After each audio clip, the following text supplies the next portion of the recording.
Alatti deessee mucaa guyyaa tokko bishaan buustee kan ajjeestee hidhaadhaanii adabamteetti. Har'a immoo seenaa mucaa godina Iluu Abbaa Booritti. Gaa'ilaan ala mucaa godhachuun deessee bishaan keessa buustee kan ajjeeste hidhaadhaan akka adabamte poolisiin beeksiseera. Taatee ta'eedha kan inni irratti dubbannu. Kunis mucaa umurii 20 kan taatu manatti yookaan immoo gaa'ilaan alatti da'uudhaanii mucaa guyyaa tokko bishaan keessa buusuudhaanii kan ajjeeste akka hidhaadhaan adabamte irratti haasofna. Hey guys, welcome to the channel. Baga nagaan gara channelii kanaatti dhuftanii. Mucaan kuni mucaa umurii waggaa 20ti. Godina Iluu Abbaa Boorittidha kan isheen argamtu yookaan bakka jireenya isiiti. Achidha kan isheen jiraachaa turte, achi dhalattu biyya sanaati.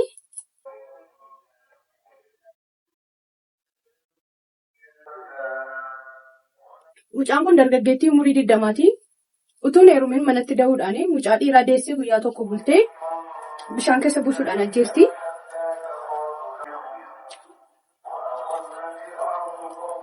Bara 2018 ji'aan kololeessaa keessa gara ganamaa sa'aatii tokko naannoo ta'utti buufata fayyaattidha kan isheen deessee. Gocha kanas immoo kan isheen raawwatte halkanidha.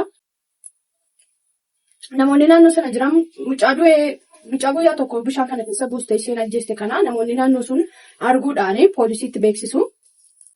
Poolisiinis immoo bishaan keessaa mucaa du'e kana baasisuun gara mana yaalaa yookaan buufata fayyaatti deebisee qorannoodhaaf gaggeessa.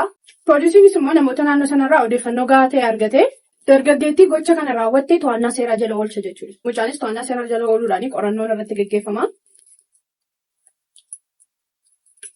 Gaafa ishee gaafatanii isheenis sagaleessee mucaa kana dhuguma akka isheen ajjeeste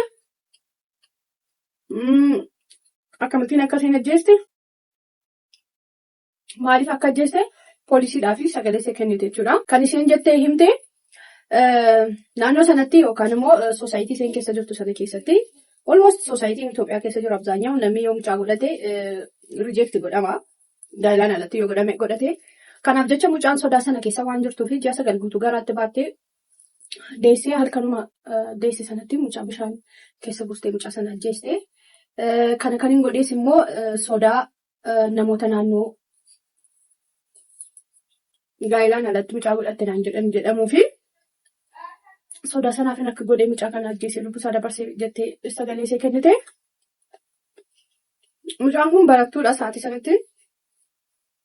Poolisiinis immoo ragaa mana yaalaa fi ragaa namaatiin qindeessuudhaan gara abbaa alangaatti ergaa. Abbaan alangaas immoo kanarratti hundaa'uudhaan galmee irratti banaa ajjechaadhaan manni murtii Iluu Abbaa Boor umurii waggaa 15tiin akkasiin adabamtu itti murteesse. Odeeffannoo kana kanneen argadhee isiniif sheer godhee miidiyaa Itoophiyaa jiran keessaa miidiyaa tokko irrattidha kan inni maxxansamee arge.